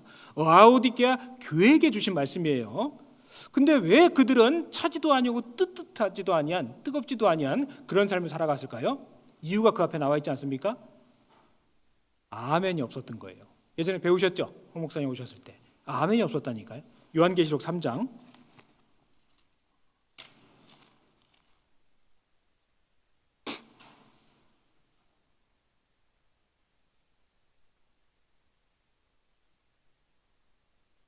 요한계시록 3장 14절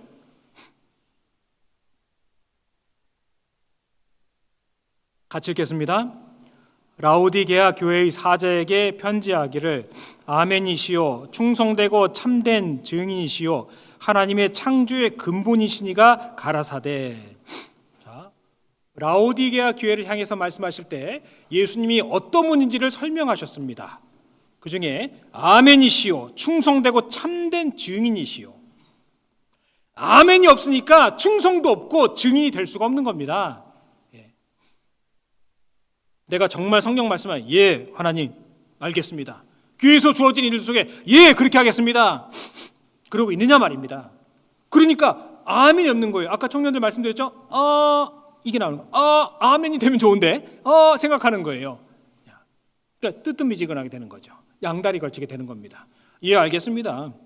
하나님 말씀하셨으면 그게 맞지요. 당연히 옳습니다. 주님 말씀이 옳습니다. 내 생각과 계획과 내 경험이 어떠하든 간에 말씀이 그러하다. 교회에서 뭐라 하시면은 알겠습니다. 그렇게 하겠습니다. 당연하지요. 그렇게 하겠습니다. 그게 맞는 거예요. 그게 없기 때문에 양다리 걸치고 뜨뜻미지근하게 살아갈 수밖에 없었던 것으로 보여지는 겁니다. 어중간한 상태, 정말 위험한 겁니다. 정말 어렵습니다. 교회를 안 나오는 것도 아니고 교회를 나오는 것도 아니고 구원을 안 받은 것도 아니고 받은 것도 아니고 누가 얘기해 주겠어요? 스스로가 말씀 앞에서 정말 찔림을 받지 않으면요 도와줄 가능성이 정말 없어 보여요. 그래서 내가 정말 주님 앞에 아멘이 되면은요 그 다음에 쫓아나오는 게 충성된 삶을 살아갈 수가 있어요. 그런 충성된 일꾼들에게 주님을 증거하고 영혼을 건질 수 있는 증인이 되게 하시지 않겠습니까? 그러니까 연결되어 있다고요. 그러니까 첫 시작 단추가 아멘이에요. 그게 안 되기 때문에 차지도 아니하고 뜨겁지도 아니하고 그런 상태가 됐다라고 볼 수 있는 겁니다. 정말 무섭고 감사한 것은 주님은 알고 계시다라는 겁니다. 주님은 다 알고 계셔요. 당연하죠. 근데요 아시는 것이 얼만큼 아시느냐, 에스겔 34장 17절에 그런 말씀이 있습니다. 양과 양 사이에 그리고 수양과 수염소 사이에서 내가 심판하리라 라고 말씀하십니다. 이스라엘 백성들에게 목자 되신 하나님께서 말씀하시는 거예요. 한 목자 하나님께서 그들을 이끌어 가시는데 그 무리 속에서도 구별이 있는 거예요.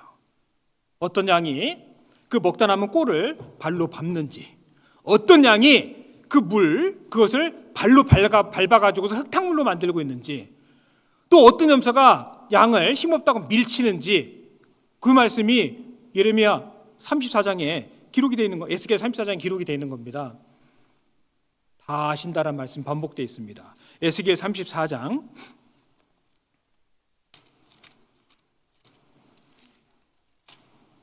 에스겔 34장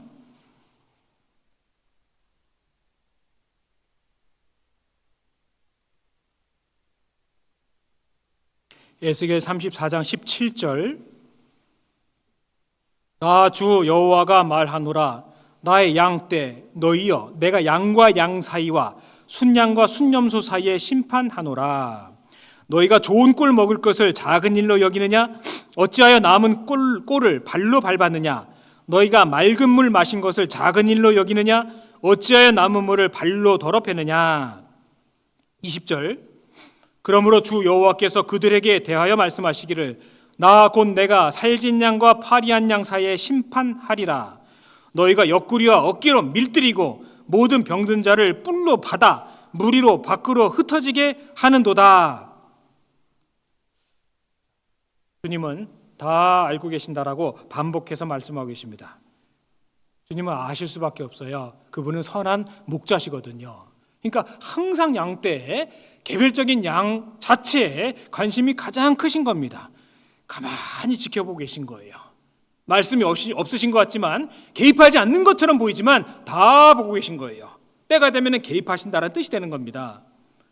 이 양이 어떤 양인지, 뭐가 부족한지, 누가 꼴을 밟는지, 누가 물을 밟아서 흙탕물을 만드는지 가만히 보고 계시다라는 거예요. 목자 되신 하나님께서요. 누가 힘이 좀 있다고 밀치는지 그것도 보신다라는 겁니다. 그래서 그 무리 속에서도 살찐 양과 파리한 양을 보신다라고 말씀하시잖아요. 왜 따돌려요? 그죠? 양무리 안에서 같이 공급받고 같이 먹고 같이 보호받아야 되는데 힘 좀 세다고 따돌립니까? 그럴 수는 없다라는 겁니다. 레위 자손을 구별하신 것도 하나님 자신을 위해서 구별하신 거지 그들이 잘나서 구별된 게 아니지 않습니까? 마찬가지예요. 주님은 양떼를 이렇게 자세히 들여다보고 계신 겁니다. 다 알고 계시다는 뜻인 겁니다. 사실 이 말씀이 두렵기도 하지만 얼마나 위로가 됩니까? 내가 오해받아도 억울한 일 받아도 그거 하나님 지금 다 알고 계시다라는 거예요. 맞죠? 정말 감사한 말씀이잖아요. 한편으로는요, 교회 속에서 목소리 좀 크다고 힘 좀 있다고 밀치고 무시하고 깔보고 그리고 또 자기가 영향력 좀 있다고 연약한 양에게 상처를 주는 것도 하나님 다 아신다라고 말씀하고 계신 겁니다. 그래서 엘리는 40년간 이스라엘의 사사로서 나라를 치리했습니다.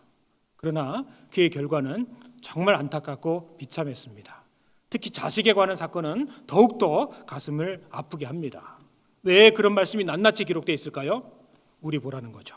기록된 모든 것은 우리의 교훈을 위하여 기록됨이니 라고 말씀하셨죠. 내 가정을 돌아봐야 되고요, 또 내 자신을 돌아볼 필요가 있는 겁니다. 내 자녀도 돌아볼 필요가 있고요, 하나님 앞에 자녀로서 나는 어떤 생을 살아가고 있는가, 그걸 정말 돌아볼 필요가 있는 겁니다. 엘리가 하나님 앞에 받은 게 얼마나 많습니까? 그 12지파 중에 레위 지파로 택함 받았고, 그 속에서 제사장 가문으로 제사장의 직분을 맡아오지 않았습니까? 무려 40년 동안이나 말입니다. 큰 은혜를 입은 겁니다. 은사를 받은 겁니다. 놀라운 직분을 받은 겁니다. 그런데 하나님 앞에 철저하게 살지 않았습니다. 그는 하나님을 더 귀하게 여긴 것이 아니라 아들들을 더 귀하게 여겼습니다. 그게 문제였던 거예요. 그래서 엘리의 눈은 점점 어두워갔다라고 말씀해 놓으셨죠? 점점이란 말씀을 왜 넣어 놓으셨을까요? 어느 날 갑자기가 아니라는 거예요. 점점 내리막길 탄 겁니다. 다윗과 사울의 그 가문의 비교를 하면서도 사울의 집안은 점점 힘을 잃어갔다라고 기록하셨습니다. 다윗은 점점 힘을 얻어갔다고 말씀하셨죠? 엘리는 눈이 점점 어두워갔습니다. 물론 나이가 98세나 됐으니까 육신적으로 눈은 어두워질 수 있겠지요. 그러나 그것 때문에 하나님께서 눈이 어두워갔다 말씀하시진 않았을 겁니다. 반복해서 영적인 눈이 어두워진 거예요. 육신적인 눈이 어두워진 것뿐만 아니라 영적인 분별력과 영적인 눈이 어두워졌기 때문에 반복해서 기록을 해 놓으신 겁니다. 반면에 사무엘은 어떻습니까? 점점 자라가니라는 말씀이 기록되어 있습니다. 사무엘상 2장에. 놀랍게도요, 그 말씀이요, 누가복음에 예수님께서 점점 자라가셨다라는 말씀하고 비교가 되는 거예요. 나는 점점은 점점인데 어느 쪽이냐 말입니다. 내려가는 쪽으로 점점이냐, 아니면 점점 지혜가 충만해지고 하나님 앞에 더 가까워지는, 닮아가는 그런 점점이냐, 그것은 우리 앞에 있는 거 아니겠습니까? 다시 사무엘상 2장 돌아가 보겠습니다.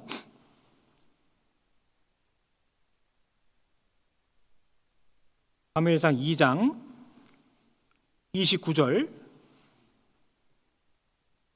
너희는 어찌하여 내가 나의 처소에서 명한 나의 제물과 예물을 밟으며 네 아들들을 나보다 더 중히 여겨. 자, 큰 잘못이 여기 있는 거예요. 하나님을 섬기는 대제사장인데 하나님보다 아들들을 더 중히 여겼다라고 딱 기록을 해놓으신 겁니다. 내 마음속에 무엇이 최고입니까?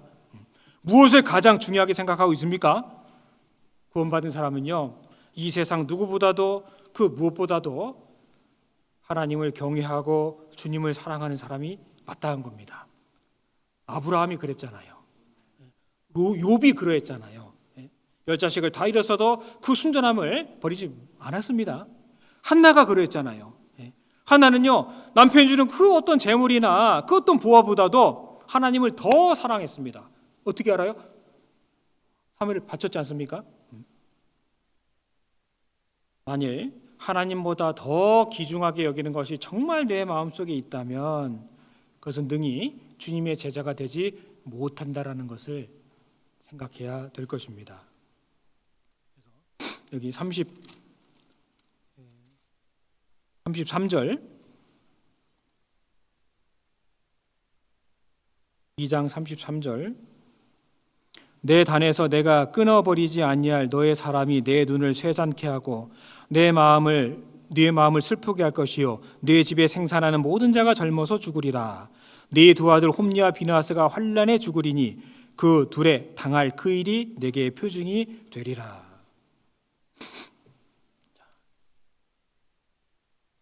그 아들들이 온 백성이 알 만큼 악행을 저지르고 있음에도 불구하고 엘리는 내 아들아 그리 말라, 딱 그거밖에 없는 거예요.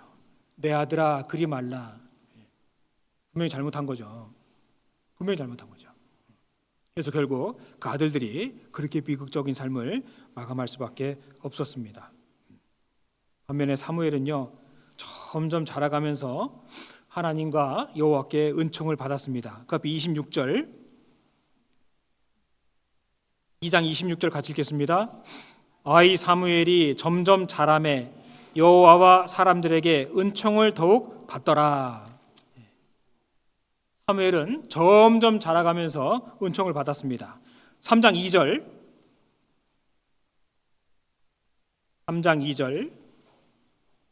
엘리의 눈이 점점 어두워가서 잘 보지 못하는 그때, 자, 똑같이 점점이 있는 겁니다. 나는 어느 쪽 점점이 있느냐, 어느 쪽이냐, 그걸 생각해 볼 필요가 있겠지요. 그래서 사무엘은 점점 자라면서 여호와와 사람들에게 사랑을 받아갔습니다.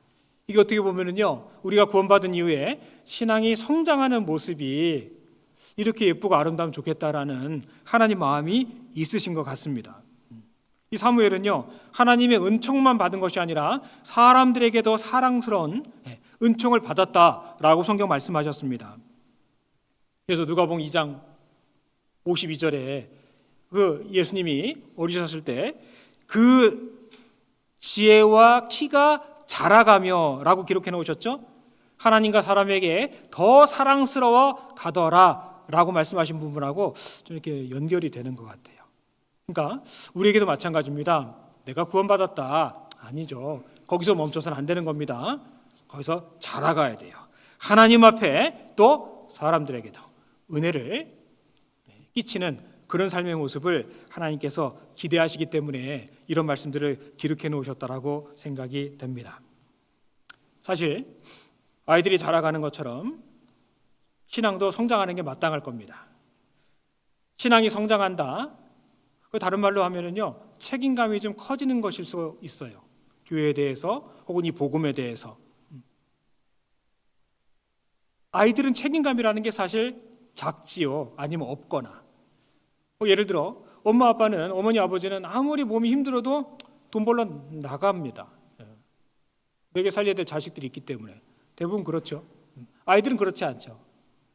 자, 사랑이라는 그 이면에는 사실 책임감이라는 게 분명히 있는 걸 겁니다. 내 신앙이 성장하고 있다, 어떻게 입증하느냐? 사실 알 수 있어요.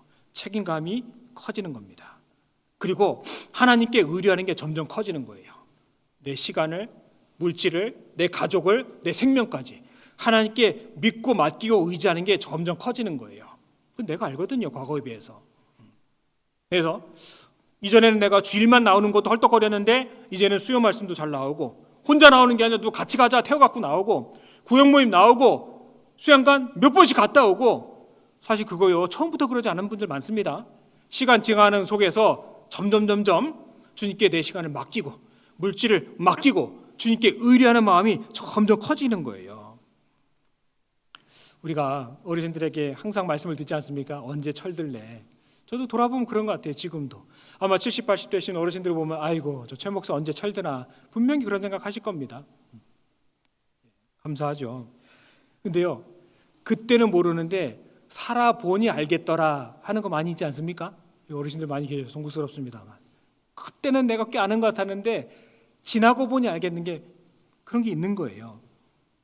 예를 들어서요, 아직 결혼하지 아니한 연인들 뭐 서로 좋아하라 할 수 있죠. 근데 뭔가 안 맞아. 야, 이거 진짜 안 맞네. 끝내. 그냥 연인들은 그냥 헤어지면 그만이에요. 근데 부부는요, 살다 보면 또 문제가 생길 때 있죠. 부부 어떡합니까? 어떻게 해서든 해결하려고 노력하잖아요, 부부는요. 그죠? 직장에서도 직장 다니는데 회사가 마음에 안 들어. 뭔가 사장이 마음에 안 들어. 사표 내버려.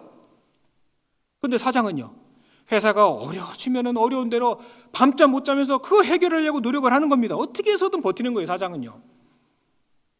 자식은요, 지 잘난 맛에 열심히 살죠. 그러다가 하다 안 되면은 부모님한테 기댈 수밖에 없거든요. 그럼 부모는 누구한테 기댑니까? 그냥 혼자 버티는 거예요, 부모는요. 그렇죠. 그게 책임감이라는 겁니다. 우리 신앙생활 속에서도 내게 지금 주어진 이 자리가 내가 지켜야 될 책임감의 자리인 거예요. 무게가 있는 거예요. 내일부터 시작되는 전도 집회에 이 자리에 내가 반드시 와 있어야 되는 겁니다. 반드시 와 있어야 되고, 뭐 당연하게 했습니다만, 전도하는 개인적인 말씀드려서 송구스럽습니다만 제가 말씀 한 3차례 듣고서 구원을 받았는데요. 처음에 말씀 들을 때, 두 번째 말씀을 들을 때 젊은 사람들이 많이 들었는데 나중에 보니 그때 21명이 있었는데 다 저 같은 사람들인 줄 알았어요. 근데 그게 아니라 저 한 명 때문에 그 젊은이들 20명이 모여서 같이 들어준 거였더라고요. 나중에 알아서 나중에 구원받고 난 다음에 야, 여기 나 같은 애 맞네 그랬는데 아니더라고요. 저 말씀 같이 듣게 해주려고 그 강의실에 자리를 채워준 거였어요. 그러니까 얼마나 많은 빚을 진 겁니까? 얼마나 많은 빚을 진 겁니까? 우린 생각해야 됩니다. 히스기야 왕이 그 39살에 죽게 되었을 때 하나님께서 그에게 너는 네 집에 유언하라. 네가 죽고 살지 못하리라. 아주 참혹한 말씀을 들은 겁니다. 벽을 향해 돌아 눕고 기도했죠. 하나님께서 내 기도를 들었노라. 내 눈물을 보았노라. 그 유명한 말씀이 있습니다. 과거에 조선시대 고대적에 이 선비들은요, 인생 5계라는 인생의 5가지 계획이라는 것을 세웠다고 합니다. 자, 제가 어디 본 거예요. 인생의 5가지 계획이 무엇이냐? 첫 번째, 어떻게 살까? 어떻게 건강을 지킬까? 어떻게 가족을 지킬까? 어떤 모습으로 늙을까? 그리고 마지막으로 어떻게 죽을 것인가? 과거에 선비들은요, 항상 그거를 자기 삶을 돌아보면서 어떻게 죽을 것인가, 그래가지고 소위 말하는 사망일기라는 것을 적었답니다. 그게 뭐냐면 사람이 죽으면 비석을 세우잖아요. 거기에 뭐라고 적을 것이냐, 그걸 본인이 평소에 살았을 때 준비를 했다는 거예요. 우리도 언젠가 주님 앞에 가게 될 텐데 내 묘비명이 세워진다면 거기에 뭐라고 기록될 것인가, 그거 생각해 볼 필요 있지 않겠습니까? 한국에 가시면은요, 그 한강 옆에 양화진, 거기 약 150년 전 200년에 서양에서 복음을 들고 들어왔다가 거기서 한국에서 조선에서 돌아가신 많은 분들의 선교사 묘역이라는 데 있습니다. 저도 여러 번 가봤는데요. 가보면은 태어난 지 하루 만에 죽은 애들 무덤도 있고요, 일주일 만에 죽은 애들 무덤도 있고, 거기서 뼈를 묻은 가족들 무덤들이 쭉 있습니다. 근데요, 거기에 어떤 아이 비문에 이렇게 써 있습니다. Till he comes. 무슨 뜻이냐면요, 물어봤어요.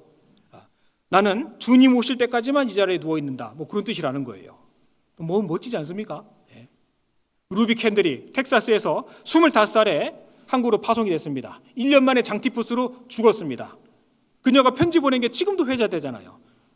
죽기 전에도 그런 편지를 남겼습니다. 만약에 내게 1000개의 목숨이 있다면 그 1000개의 목숨을 다 조선을 위해서 바치겠노라고. 그게 묘비에 적혀 있어요. 나는 내 묘비에 무엇이 적히겠느냐 말입니다. 그냥 먹고 살다가 직장 다니다 죽었다, 뭐 그건 아닐 거 아니에요. 그래서 우리는 허리에 띠를 띠고 등불을 켜고 서 있는 사람들이 돼야 마땅합니다. 홈리와 비누아스, 그들은 유명한 집안에서 태어나서 어려서부터 많은 것을 알고 있었지만 하나님 보실 때는 아주 깡통이었습니다. 불량자였습니다. 우리가 그렇게 돼서는 안 되지 않겠습니까? 그래서 지금까지도 많은 일을 해오셨지만 교회의 일, 주님 일 더 하시도록 마음을 내고 시간을 내야 됩니다. 핑계는요, 평생 쫓아와요. 바빠서 못한다, 뭐 몸이 부족해, 뭐 애들 다 키우고, 평생은요, 핑계는요 평생 쫓아오게 돼 있습니다. 근데요, 과감하게 그것을 딱 뒤로 하고, 예 알겠습니다, 순종하고 나가잖아요. 하나님께서 그 일을 잘 감당할 수 있도록, 주의 일을 잘 감당할 수 있도록 그런 일들을요 해결해 주시는 것을 경험하게 됩니다. 왜냐하면 주님은 우리가 주의 일을 잘 할 수 있도록 나머지 형편들을 도와주시는 분이기 때문에 그렇습니다. 그래서 새해도 무엇보다도 나의 구원을 딱 점검하고요, 그게 확실해야 다른 영혼도 건질 수가 있을 겁니다. 그리고 무엇을 위해서 살 것인가, 그것도 다시 한번 점검하고요, 그리고 주변을 돌아봐야 되겠습니다. 할 일이 너무 많습니다. 그래서 우리 힘으로 못하죠. 하나님께서 도와줄 수 있도록 주님께 우리의 삶을 내어 드립시다. 같이 기도하겠습니다. 언제나 저희를 사랑하시는 아버지 하나님 감사드립니다. 주님께 받은 이 구원 잘 전할 수 있도록 인도하시고 도와주시옵소서. 특별히 내일부터 이 장소에서 진행되는 전도 집회 주 성령께서 친히 역사하셔서 초대받은 모든 영혼들이 구원받을 수 있도록 도와주시고 그 일을 준비하는 우리 워싱턴교회 형제자매들 더욱더 하나님의 능력과 은혜가 충만할 수 있도록 도와주시옵소서. 우리 구주 예수님 이름으로 기도드렸습니다. 아멘. 찬송가 213장입니다. 찬송가 213장